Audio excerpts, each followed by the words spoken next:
Okay, guys, so let's talk a little bit about how Tesla closed out the week. So, Tesla, we're at around $830 now, so we had a pretty nice week. And as you guys can see, I can simply draw a trend line here and show you guys that we are still on a huge bullish run up. So, congrats to you guys that picked up Tesla along the way. Things just seem to get better and better. So, some of you guys left a question about on my previous Tesla video asking about how does slashing the car prices affect business? Well, this is just simply a supply and demand issue. And guys, we are entering probably the biggest recession ever in the entire world. So as you guys didn't know, over 40 million Americans alone have basically applied for unemployment benefits. So if 40 million people are unemployed in the United States, you can bet that that unemployment has been seen all over the globe. So it only makes sense that companies would reduce their prices to make things more affordable to consumers, because with so many people out of work, there's just simply less money in most households to spend on non-discretionary items. And a Tesla card would qualify as a non-discretionary item, guys. So when I say non-discretionary, I mean things other than like food, clothing, and shelter. So as you can see here, there's an article posted on The Verge. It says, what does Tesla slashing car prices really mean for the company? And I don't think it really is going to kind of divert us from our goal of reaching the positive earnings in Q2. The factories are open right now. They're making cars. If we can hit this, guys, we'll have 4 quarters in a row of positive gap earnings, which means we can be included in the S&P 500, which will open Tesla stock up to a brand new pool of investors, and especially those mutual and index funds that are going to be picking up Tesla shares to basically keep those funds in line with the S&P 500. So as you can see here, they basically cut the price. So they cut the price on the Model S and the Model X, and they cut the price on Model 3 as well. So guys, obviously, this isn't, obviously we don't want to see, Tesla products have their prices cut, but that is a nice way to boost demand. And Apple did the same thing. They released a cheaper iPhone SE. If you guys weren't aware, you can now get an iPhone for just around $400. That is unprecedented in a company where basically if you didn't have around $800 to $1,000, you really couldn't get an updated product. So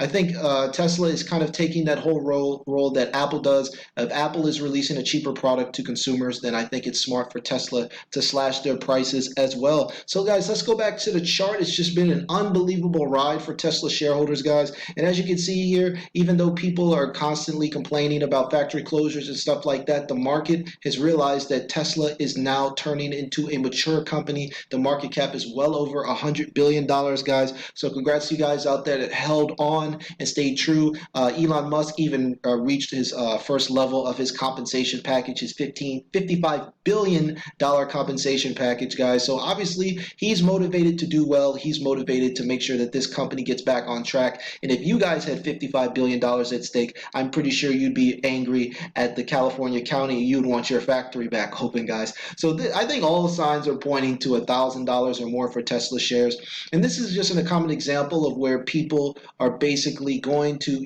they're going to say bad things about a company that's doing really, really well. They said the same thing about Apple. It's just a phone company. They said the same thing about Amazon. It's just an e-commerce company. Now they're saying the same thing about Tesla. It's just a car company. So guys, remember, this is 2020 now.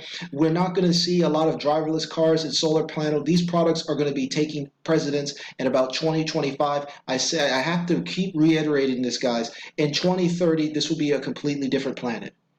I mean, you're going to see things you would never imagine. And when it comes to kind of solar technology and electric vehicles, it's going to be just a completely different world. Because remember now, a lot of the baby boomers are reaching retirement, and millennials are aware of kind of the change in the climate. I don't know about you guys, but it just feels hotter nowadays, It's just things have changed. So climate change is real. The planet is getting hotter. So are we going to continue to be putting out these gas guzzling cars that are just making the climate much hotter and much more unbearable? Or are we going to take a change and make a difference and embrace electric vehicles that are going to reduce carbon emissions and basically reduce the temperatures? Because you really can't change climate change, but you can change human activity. So guys, this just all signs like this point to Tesla. Earnings are looking good. We're in the first phase, I would say, of the electric vehicle movement. There's probably a lot of people who've never even seen an electric vehicle before. That's all going to change in the future. You're going to see a lot more electric cars on the road, guys. So it's really just about getting in early on Tesla stock. And basically, it takes time for companies to grow, guys. Tesla stock has been on an absolute tear. If you guys looked at the stock price of Tesla a couple years ago, it was nowhere near what it was today. So it just shows you how far the company has gone. And I just really think for some of you guys out there that are teens and in your early 20s, if you guys buy Tesla stock now, you're going to be very happy by the time you're reaching your 30s, because you're going to have so much time for the stock to compound and for people to embrace these new products and stuff like that. And you can even think about retiring early, guys.